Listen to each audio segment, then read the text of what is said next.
How Would You Write a Story About a Guy Who Has It All?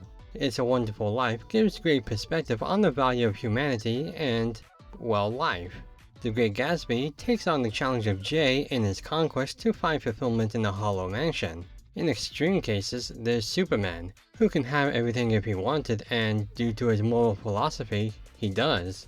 Or the thousands of overpowered anime protagonists who just seem to get everything for a boringly amount of effort and time. Well, trust when I say I'm not being facetious about this statement. Pseudo Harem is a subtly brilliant look into this trope. On the outside, it looks like your standard rom-com anime, typical boy design and cute girl. In fact, it's very standard. Usually there's some hook there, right? Like star-crossed lovers or one of them's got this tragic past. But no, it's just two kids being kids. And therein lies the charm of the show. And the premise and execution is the genius of it.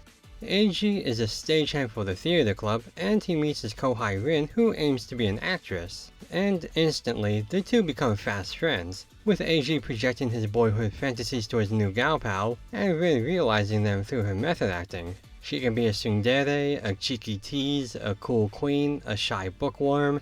It's all about the interactions between the cheery boy who wears his heart on his sleeve about his likes, and the girl who provides a playful look at his indulgences through a unique situationship. And that's pretty much the series. You know that kind of old couple you see on social media where they celebrate 8 decades of being together, and you think to yourself about the long history they must have had? Well, Eiji and Rin are that history. Cutesy, exaggerated, and somewhat manufactured, but also deeply wholesome and a little bright reminder that there is some pure love out there. Pseudo Harem, for its many faults that we're going to get to, is, plain and simply, lighthearted sweetness. It's not reliant on realism, but rather the unconventional showing of silly moments, showcasing the banter and joys of their relationship. The show rides on these two oddballs and their little arcs together as friends. And you could argue that's the first of the anime's problems. There's little conflict to encounter. It's very casual and non-aggressive in the bumps between Eiji and Rin, being played up more for teasing moments or so. It does give a slight manipulative feel, but the expressive gaps of weightless fun counterbalances that con. You don't necessarily believe the events going on, but you do believe in the chemistry that radiates from Rin's acting to Eiji's honesty. These two together are sickeningly adorable, and it's one of those cases where even if the setups or the feelings are similar between scenes, you don't mind because they are infectiously positive in their dynamic. In that way, the writing around Eiji and his words on his sleeve are surprisingly solid.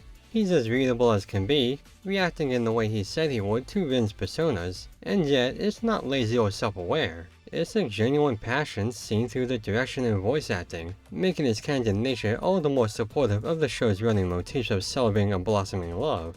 With that said though, there's only so much you can do with this formula. In fact, they did. Episode 7 feels like a finale, and they tie up the story quite well, ending on a fluttery and sweet note, only for the show to continue for 5 more episodes. It puts the show in an awkward place, and slightly overstays its welcome. Then there are the minor things, like the supporting cast isn't all too interesting, and the comedy plays more into the sweet parts of the show rather than actual funny bits. And Eiji has bags under his eyes, and I don't think they ever explain that, and I don't know. I don't have a problem with it, I just found that weird. Anywho, Pseudo Harem is sweet. It's wholesome loving sweetness, and it blueprints its angling fantastically between two shining leads. It just so happens to weave in a few elements that don't quite work. But what it focuses on is something much better. Happiness. This is a happy show.